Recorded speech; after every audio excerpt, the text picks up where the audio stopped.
Për herë të parë, pas më shumë se një dekade në rrugën nga ura Stomgolemit në drejtim të mesit në Postrip, është rikthyer ndriçimi gjatë orëve të natës, investimi i Këshillit të Qarku Shkodër, në bashkëpunim me Bashkinë Nikallën zgjidhi një problematike që ishte kthyer në shqetësim serioz për komunitetin e zonës, pas gjatë natës rruga e zhytur në errësirë, ishte burim aksidentesh, tashmë investimi i përfunduar ka rikthyer ndriçimin në 4.2 km e saj. Jemi sot në inspektimin e kryerjes së punimeve për sa i përket ndriçimit të rrugës së mbikalimit të Golemit deri tek ura e mesit. Janë rreth 4.2 km rrugë, të cilat i shërben të 2 njësive administrative, përveç këtyre janë 3 njësi të tjera të zonës së Dugaxhinit, si urlidhse midis këtyre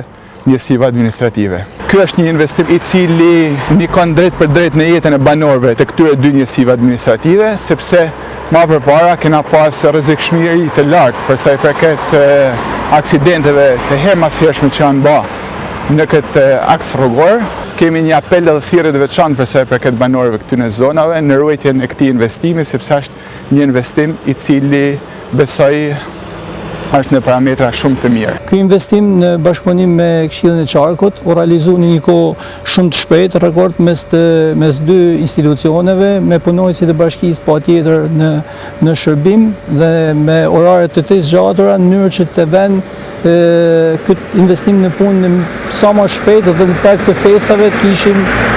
ndriçimin e munguar për këtë komunitet. Rruga ndërtuar në vitin 2015 mbeti pa drejta vetëm pak muaj pas përfundimit pasi rrjeti elektrik u dëmtua pas zgjedhjes së kabllit. Komuniteti i zonës kishte kërkuar ndërvitjen ndërhyrje dhe kjo u realizua pas plot 10 vitesh.